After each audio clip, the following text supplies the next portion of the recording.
자, 우리 다시 한번 인사합니다. 할렐루야 샬롬 하고 인사합니다. 할렐루야 샬롬 샬롬 샬롬 샬롬 샬롬. 하느님 사랑합니다. 여러분 주 안에서 사랑합니다. 아멘 아멘.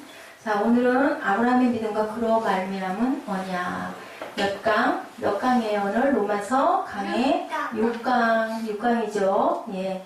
6강에 보니까 말씀이 우리 오늘 몇 절까지 25절까지 한 장을 다 열심히 합독을 했는데 무슨 뜻을 가지고 계신가 우리 파악을 하면서 말씀에 대한 것 넘버 6 맞아요? 넘버 6 네, 6번째 로마서를 통해서 하나님의 진정한 의미가 우리에게 향한 의미는 무엇으로 우리에게 말씀하고 계신지 지난 3장까지는 가장 중요한 중심 주제 하나님의 의였는데 우리에게 임하자 우리에게는 어떠한 자들이었다 하나도 의로운 것도 없고 모든 사람이 죄를 범하였는데 하나님의 의에 이르지 못하더니 행위로서가 아니라 오직 무엇으로 믿음으로 의롭다 하심을 받았다. 그래서 우리 모든 인류를 구원하시려고 누가 오셔서 예수 그리스도께서 오셔서 죽으심으로 값없이 우리에게 속량함을 받게 하여 주셔서 십자가의 죽음시로 모든 죄를 사하여 주셨다. 하나님의 영광에 이른 자가 아무도 없었다라는 그런 말씀. 예, 그래서 우리는 은혜로 선물을 받았다.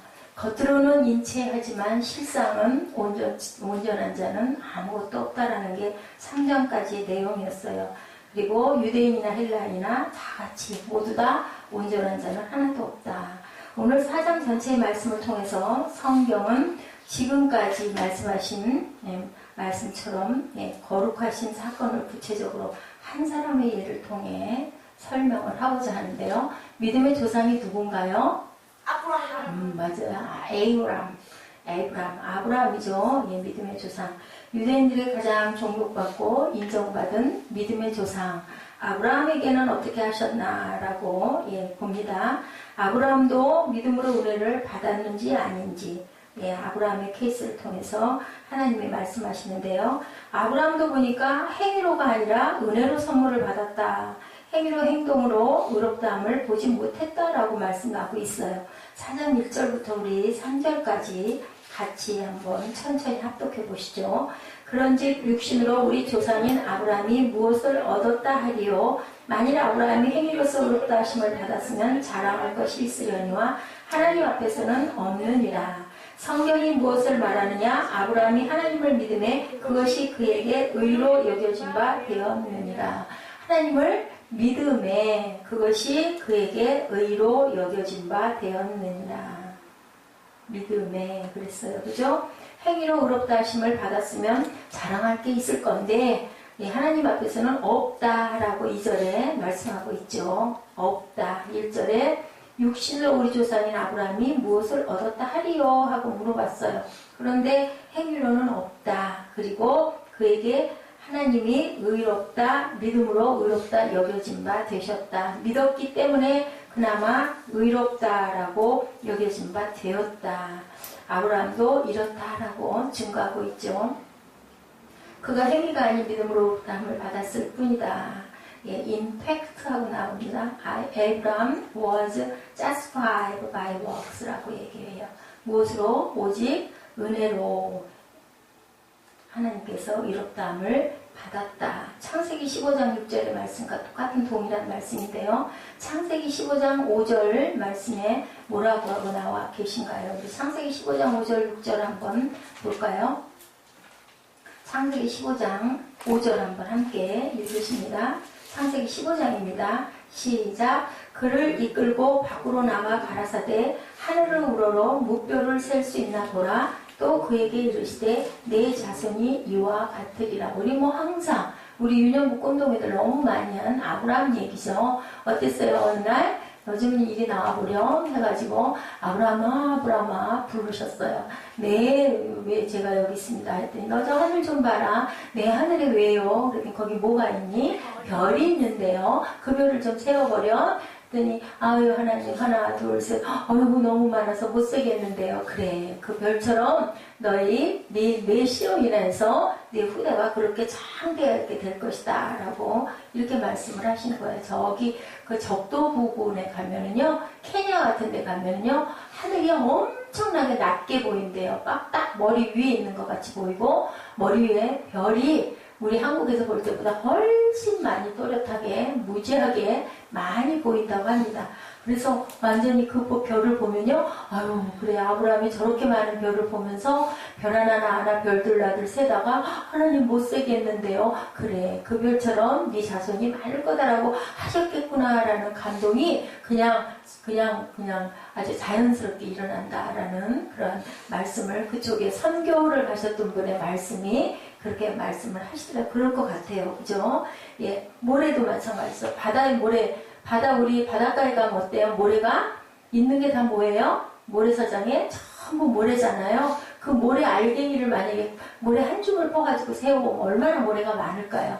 그 모래 숫자를 내가 세워버려 한 개, 두 개, 세 개, 네 개, 아유 하나님 못 세겠어요. 그 모래 알맹이만큼 내 후손이 그렇게 많을 것이다 라고 하나님이 약속을 하셨어요. 그런데 실상은 어땠다고요? 예, 아브라함도 늙었고 우리 아까 말씀에 그랬죠. 사라도 또 어떻게 태가 늙어서 죽어서 아이를 가질 수 있는 입장은 절대 아니었는데 믿음으로 믿었다라고 그렇게 말씀하고 있어요. 우리가 차례차례 한번 뒤져보는데요. 그래서 창세기 15장 6절에 말씀하죠. 아브라함이 여호와를 믿으니 여호와께서 이를 그의 의로 여기시고 믿으니 하나님께서 의로 여기셨다. 우리 지금 3절에 로마서 4장 3절에도 그렇게 말씀하죠. 아브라함이 하나님을 믿음에 그것이 그에게 의로 여기신 바 되었느니라. 같은 말씀을 구약에서 하신 것을 지금 어디서 로마서에서 누가 바울이 그대로 고백하고 있는 거예요. 자 보니 행동이 아닌 믿음으로 내가 의롭다 여김을 너를 의롭다 여길 것이다. 본문 4절 5절 우리 함께 읽어봅니다.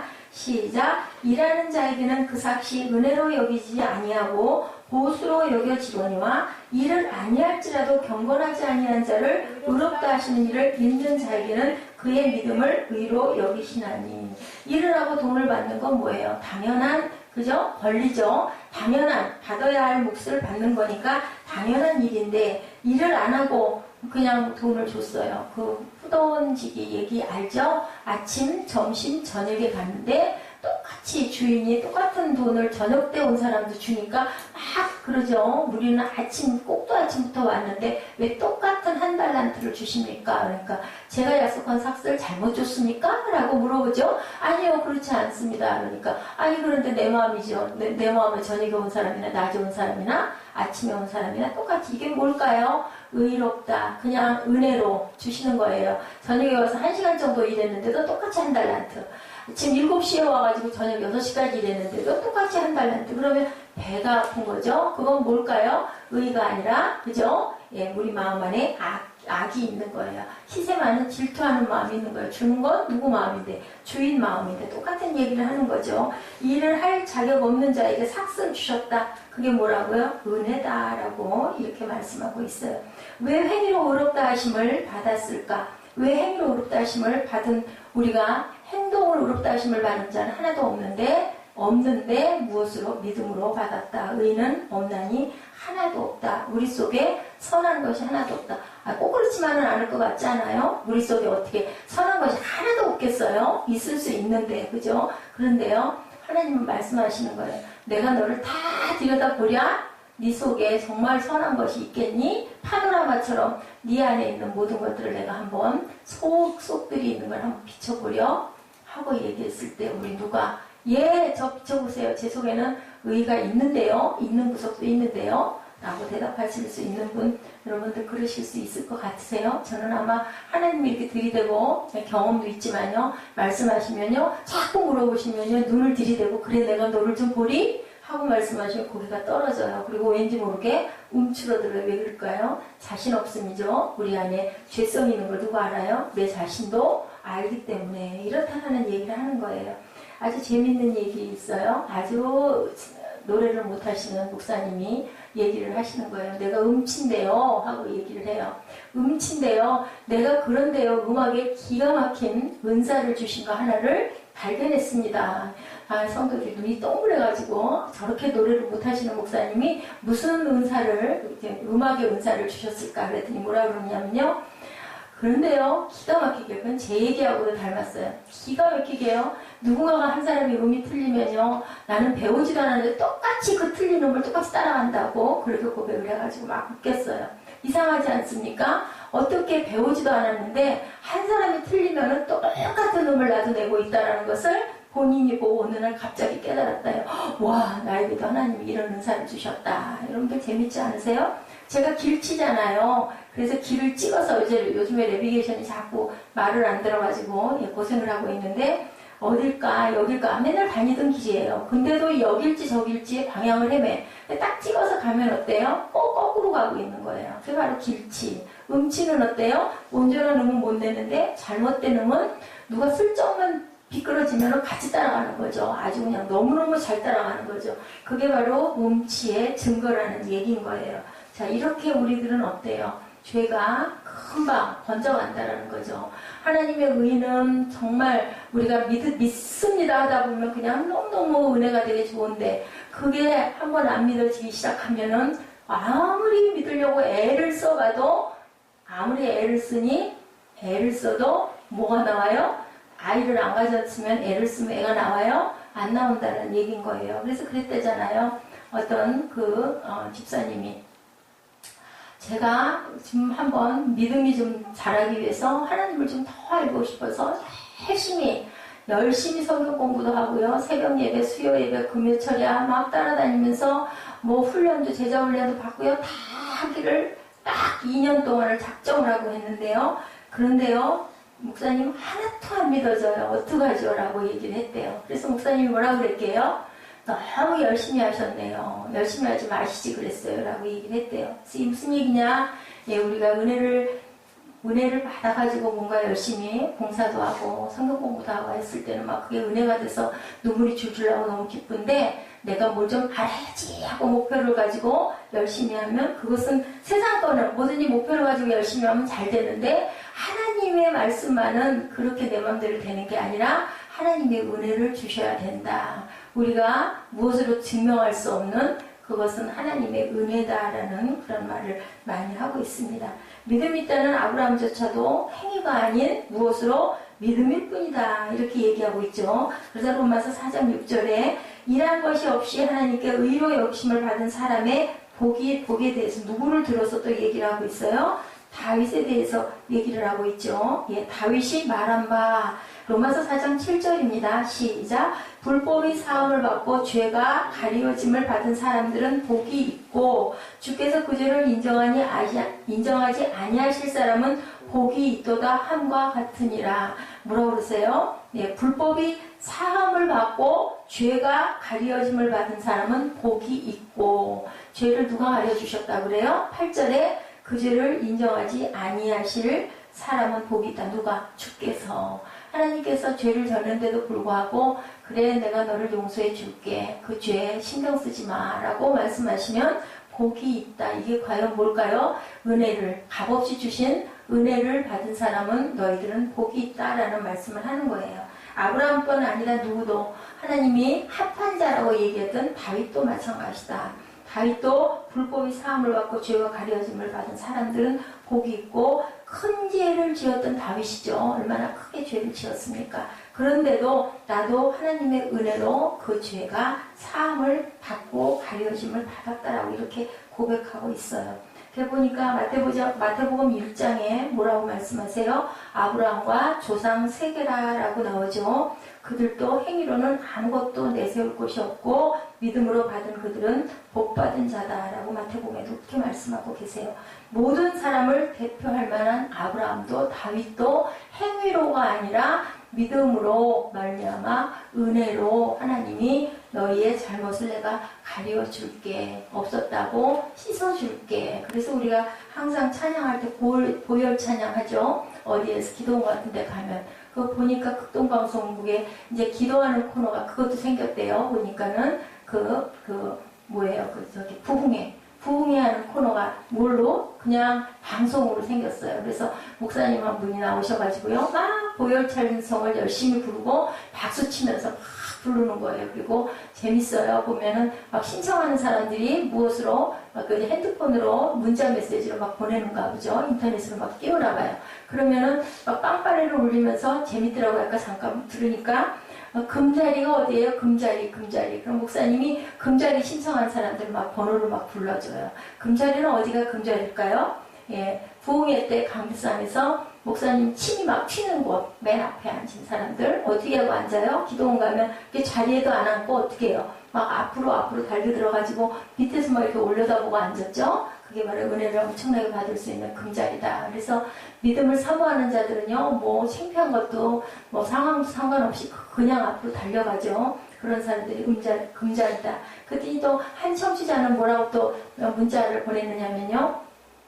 금자리든 은자리든 그게 무슨 상관입니까? 내가 그 자리에 함께 있다라는 것만으로도 감사합니다. 또 그렇게 고백을 한 자를 향해서 또 목사님 뭐라고 그러시냐면 그럼요. 중심이 중요하죠. 맞죠? 그죠? 뭐 맨 앞자리 못 앉으면 어떻습니까? 내 상황상 좀 뒤떨어 앉았어도 내가 은혜를 사모하는 마음은 하나님이 아시니까. 근데 뭐로 나타나요? 그게 우리의 모습으로 나타나죠. 우리 말씀을 열심히 듣고자 하는 사람들은 어디를 가나 맨 앞자리에 가서 앉아요. 저도 그전에 교회를 나갈 때 보면은 아무리 뒤에 좀 오늘은 앉아야지 해도 그게 안 돼요. 앞에 자리가 비어있는 자리가 보이면은 좀 늦게 들어가서도 그거 얼마나 민망하고 예의에 어긋나는데도 엎드려가지고 어떻게든 해서 기도할 때라도 새긋새긋해가지고 맨 앞자리에 가서 다 앉죠. 뭐 이렇게 딱 목사님 앞에 서 계시는데 그냥 서서 앞자리 갈 수는 없죠. 그러니까 기다려요. 꽃무늬에 걸터 앉아있지. 살짝 걸터 앉아있다가 기도하시겠습니다. 분명히 있거든요. 그 말씀을 읽거나 아니면은 시작하실 때나 아니면은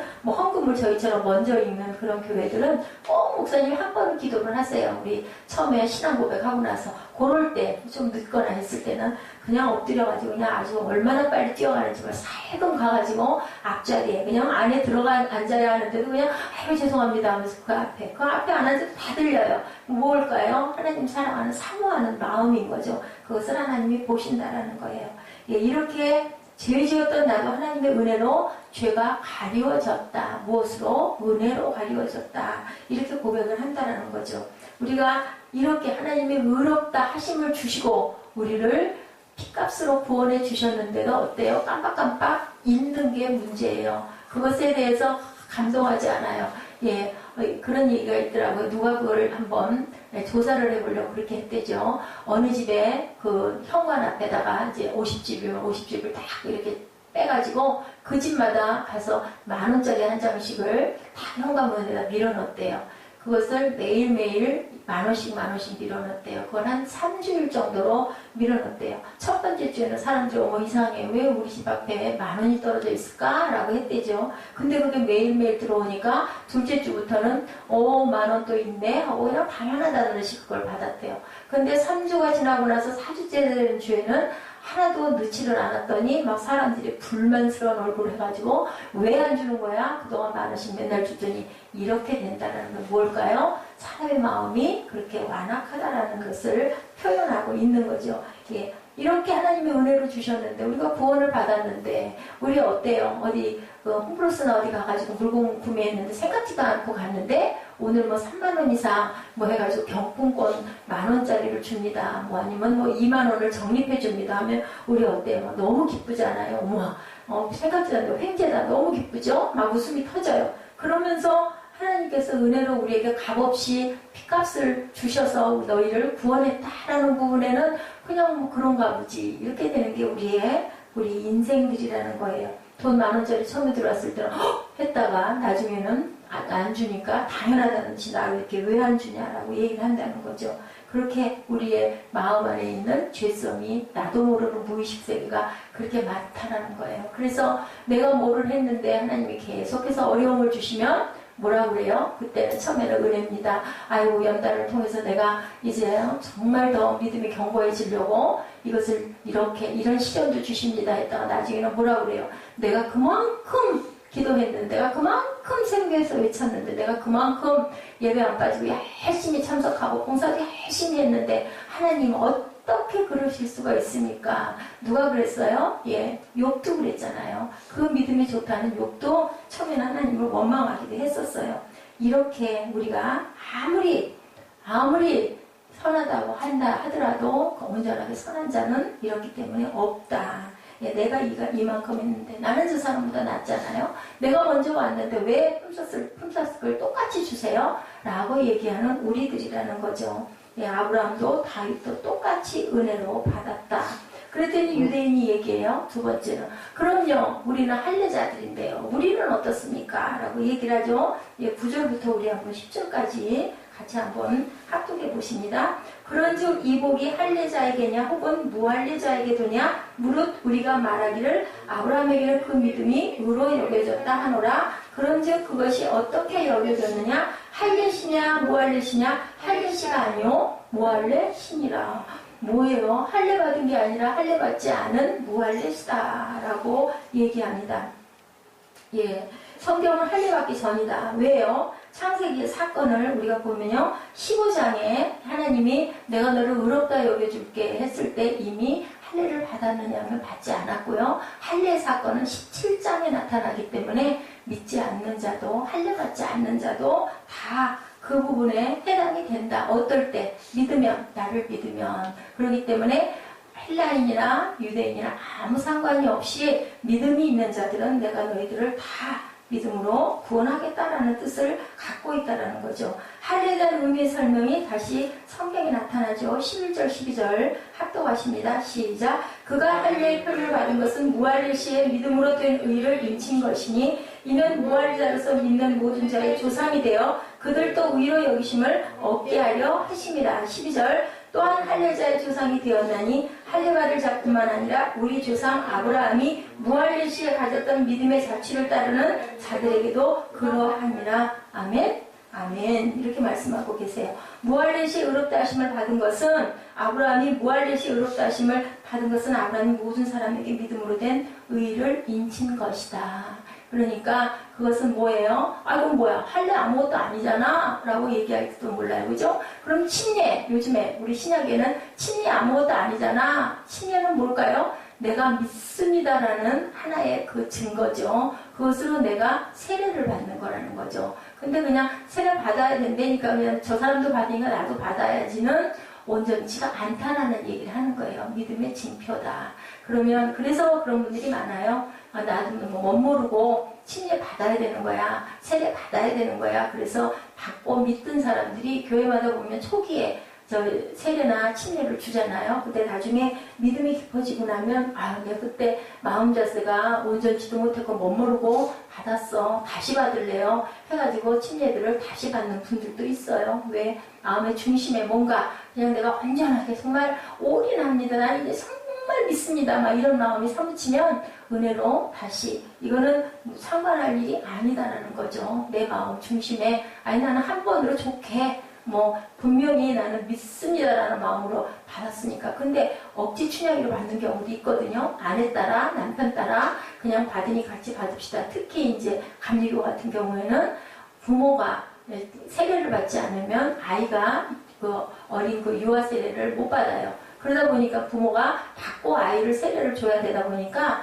남편이 억지 춘향이로 세례를 받고 또 아니면 거꾸로 아내가 억지 춘향이로 우리 아이를 세례 주는 건 그렇게 하고 싶으니까 하나님 안에서 기르고 싶으니까 좋은 건 알겠으니까. 근데 나는 마음에 아직 확신이 없는데 근데 아이를 위해서 그런 받는 경우 있거든요. 그랬을 때는 나중에 은혜가 임해서 정말 하나님 은혜가 깊을 때는 다시 세례나 침례를 받는 자들도 있다라는 거죠. 이렇게 할례시냐 무할례시냐가 중요하지 않다. 중요한 건 뭐다? 내가 믿음으로 의롭게 되었느냐. 내 안에 있는 그 마음이 중요하다. 할례자의 조상 되었나니 라고 하죠. 할례받을 자이뿐 아니라 조상 아브라함이 뭐라고요? 무할례시에 가졌던 믿음의 자취를 따르는 자들에게도 그렇게 내가 할 거다라고 이렇게 얘기하고 있습니다. 우리가 하고 있는 것들, 하나님과 연합된다고 한 것들조차도 믿음으로 의롭다 하심을 너희들이 받는 거다라고 이렇게 증거하고 있어요.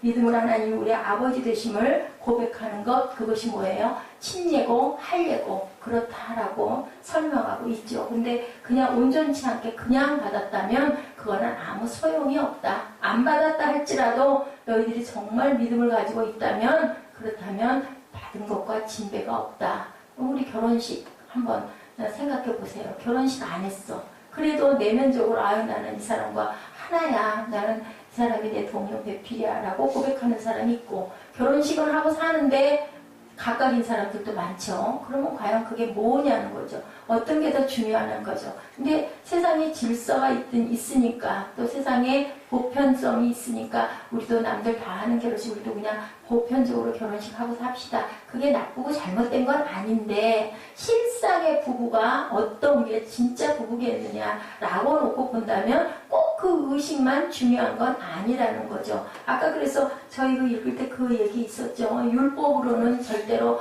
의롭다 하심을 받을 수가 없다. 뭐예요? 율법은 그냥 부부 관계, 우리 서류에 딱 있잖아요. 누구의 남편, 누구의 아내, 그 부부 관계를 증명하는 증명서일 뿐이지, 정말로 너희들이 내면적으로 합한 자이냐, 이거는 우리가 그 깊이 따져볼 때는 그 부분이 굉장히 뭐랄까 속 깊은 중요한 내용이다라는 것을 여기서 얘기하고 있어요.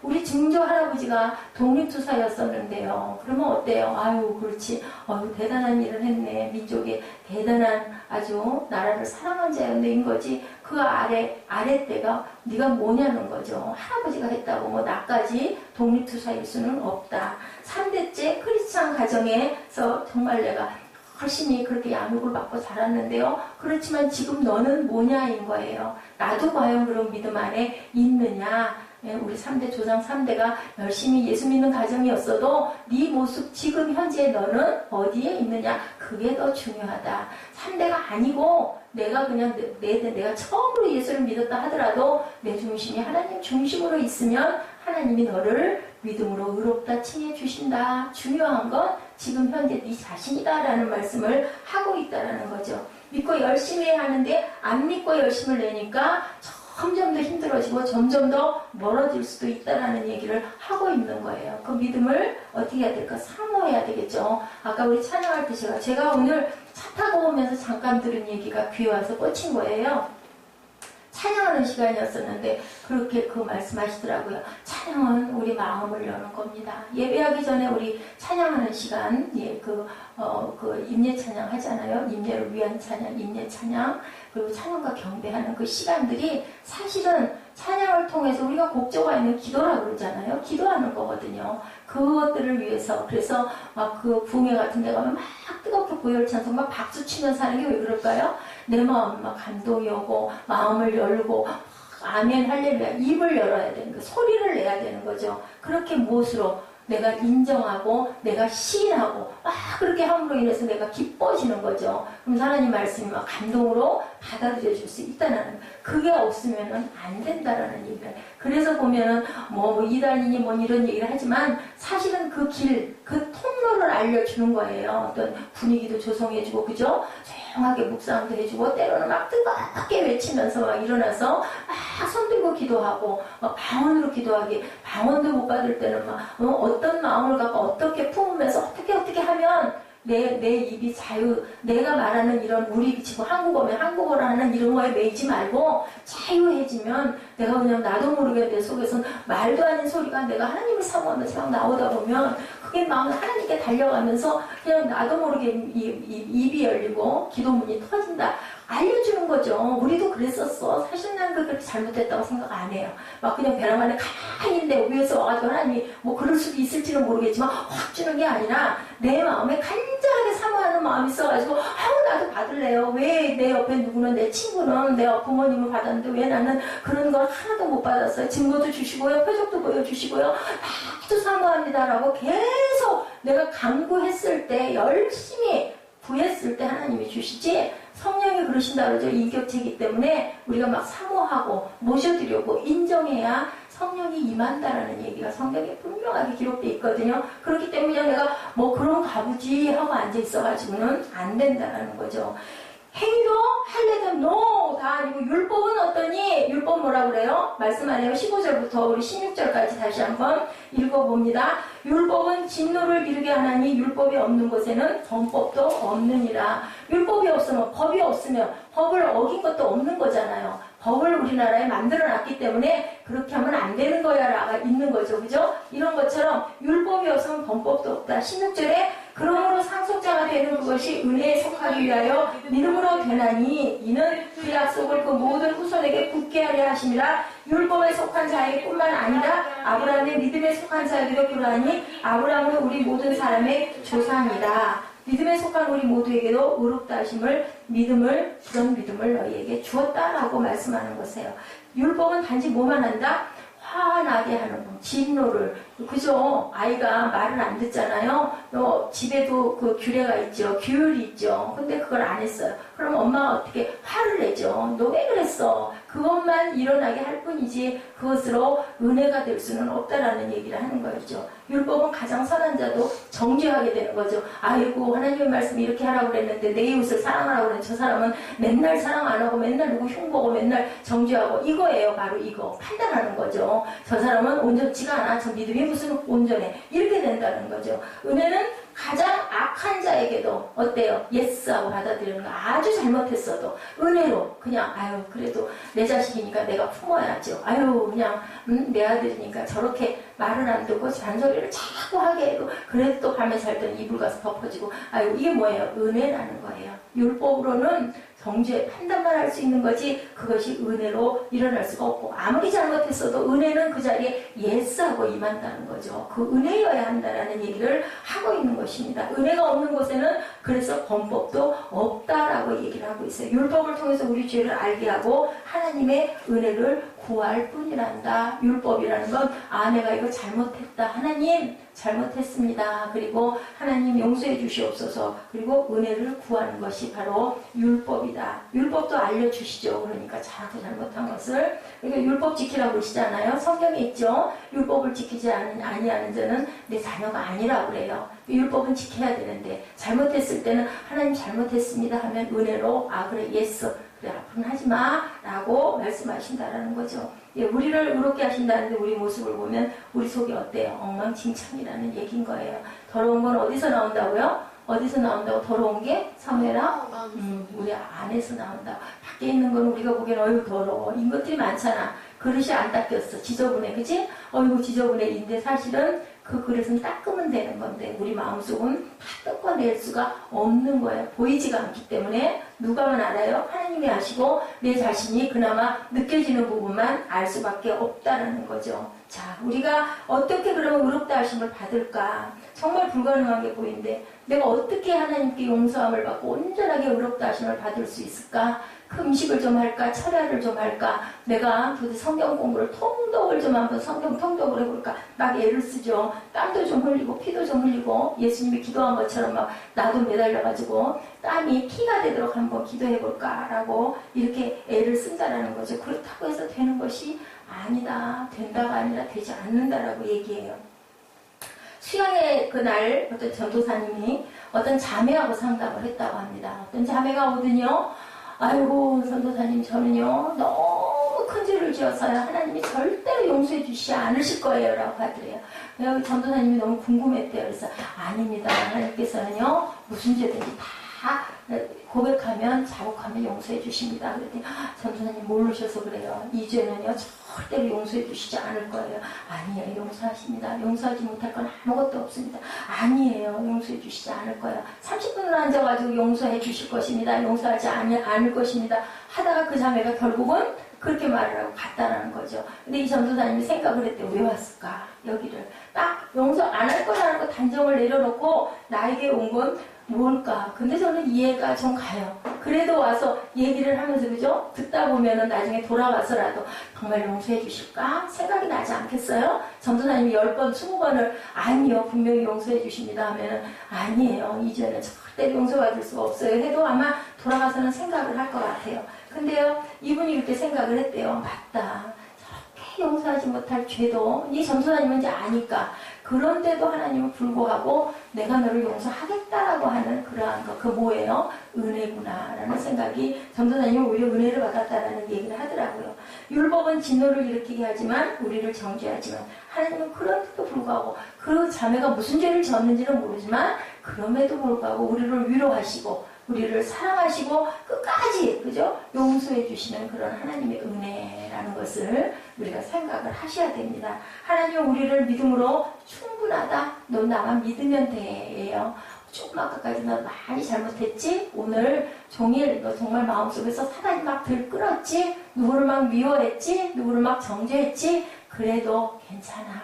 니 나 믿잖아. 그렇지? 잘못한 거 너 알지? 그러면 그렇게 하지 마라. 그리고 그냥 하나님은 깨끗이 씻어주신다라는 거죠. 그게 누구 마음일까요? 우리 부모님의 마음이 하나님만큼은 못해요. 우리도 부모님도 부모 입장이기도 하지만 그 죄성이 있기 때문에 막 때로는 나한테 섭섭하게 하고 하면 막 밉죠. 그런데도 또 나중에는 어떻게, 아유, 그래도 네 자식인데, 그래도 어떡하겠어. 이 마음이 오는 거. 그게 바로 하나님이 우리를 긍휼히 여기시는 마음이라는 거죠. 성경은 믿음으로 의롭다 하신다. Justify by faith라고 이렇게 표현하고 있어요. 4장에서요, 믿음으로라는 말이 몇 번 나오냐면 10번 이상 나와요. 믿음으로 의롭다 하심을 받았다. 크레딧 as righteousness라고 얘기해요. 크레딧. 여러분 크레딧 카드 굉장히 귀하잖아요. 그것으로 받았다. 믿음으로 내가 너에게 무엇을 준다? 포인트를 준다. 제가 아까 그 마트에 갔을 때 벼랑 말에 생각지도 않았던 상품권을 주면 얼마나 반갑냐고 그랬죠. 하나님께서 믿음으로 우리에게 너에게 그냥 선물로 줄게 이거. 예. 그런데 마트 가서 5만 원짜리 상품권 받으면 와 신난다 그러잖아요. 이걸로 뭘 살까?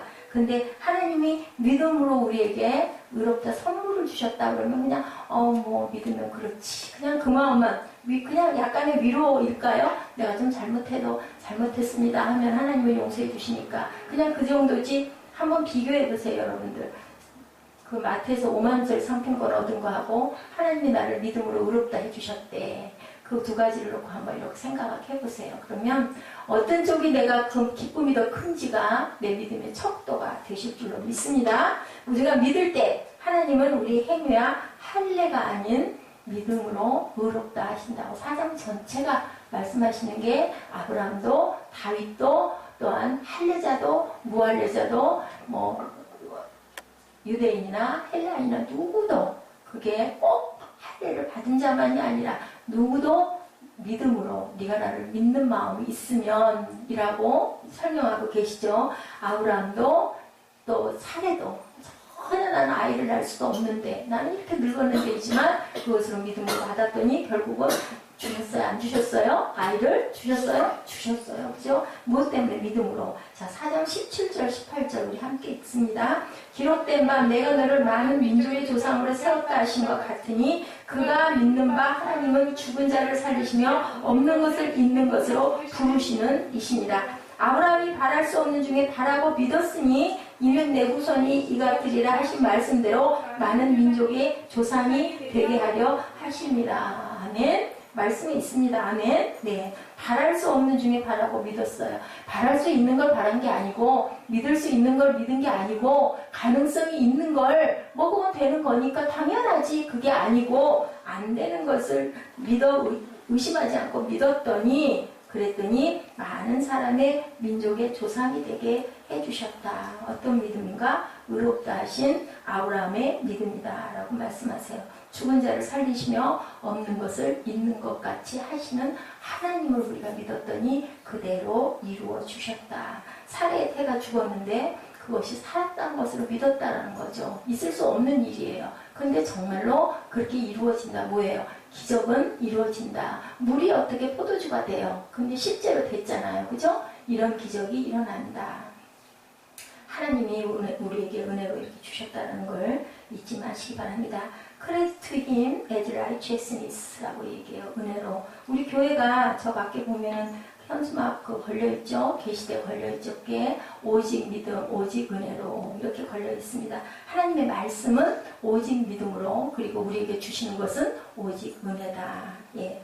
이렇게 말씀하죠. 예, 그의 전능하신 거 우리에게 믿음으로 주신 선물은 은혜다. 나를 사랑하시고 용서하시고 구원하신 그 은혜. 믿기만 하면 주시는 선물. 정말 쉬운 것 같은데 그 믿기만 하면이 정말 잘 안 된다라는 게 문제죠. 믿으려고 작정을 하면 그냥 금방 부어주시는데 그 믿으려고 작정하는 그것이 내 마음에서 실행이 되고 용서가 되지 않을 때, 용납이 되지 않을 때 그것은 내게 믿음이 되지가 않고 그냥 믿어야지 하는 마음이 확 가면은 그 다음부터는 너무 편하게 기쁨이 넘친다. 19절 20절입니다. 그가 백세나 되어 자기 몸이 죽은 것 같고 사라의 태가 죽은 것 같음을 알고도 믿음이 약하여지지 아니하고 믿음이 없어 하나님의 약속을 의심하지 않고 믿음으로 견고하여져서 하나님께 영광을 돌리며 19절 그가 백세나 되어 자기 몸이 죽은 것 같고 사라의 태가 죽은 것 같았다라고 얘기를 하죠. 그랬더니 믿음이 없어 하나님의 약속을 의심하지 않고 믿음으로 견고하여져서 하나님께 영광을 돌리게 해주셨다.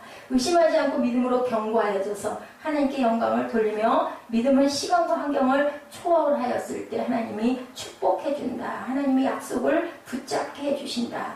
하나님은 전능하신 하나님이기 때문에 우리가 믿고 붙잡기만 하면 23절, 24절, 25절의 결론입니다. 그에게 의로 여겨졌다 기록된 것은 아브라함만 위한 것이 아니요 의로 여기심을 받을 우리도 위함이니 곧 예수 우리 주를 죽은 자 가운데서 살리신 이를 믿는 자니라. 예수는 우리가 범한 것 때문에 내줌이 되고 또한 우리를 의롭다 하시기 위하여 살아나셨느니라. 예, 결론 25절이 답이죠. 우리가 범한 것 때문에 우리의 그 죄 때문에 의롭지 못한 모든 것들 때문에 절대로 온전한 믿음이 아닌 너희들의 그 죄성 때문에 내어줌이 되었다. 하나님께서 내어주셨어요. 그렇게 해야 되니까 피 흘림이 없은 즉 사함이 없기 때문에 내 아들이라고 예외는 없었던 거죠. 그래서 그렇게 십자가에 매달려 돌아가셨고 또 마지막 절에 우리를 의롭다 하시기 위하여 다시 살아나셨다. 살아나시고 우리가 살잖아요.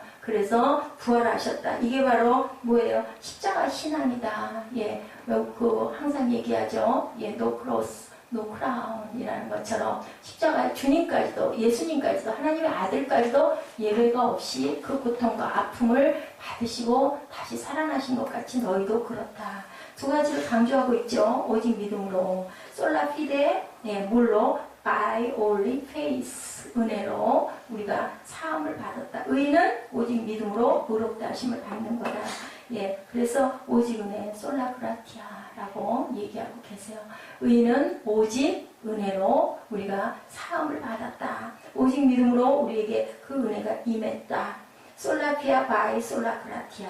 솔라피아 바이 솔라 그라티아. 우리 함께 한번 해보실까요? 솔라 그라티아 바이 솔라 그라티아. 솔라 피데 바이 솔라 그라티아. 아멘. 오직 믿음이 오직 은혜다라고 이렇게 고백하고 믿는 저와 여러분 되시기를 주님의 이름으로 축복합니다.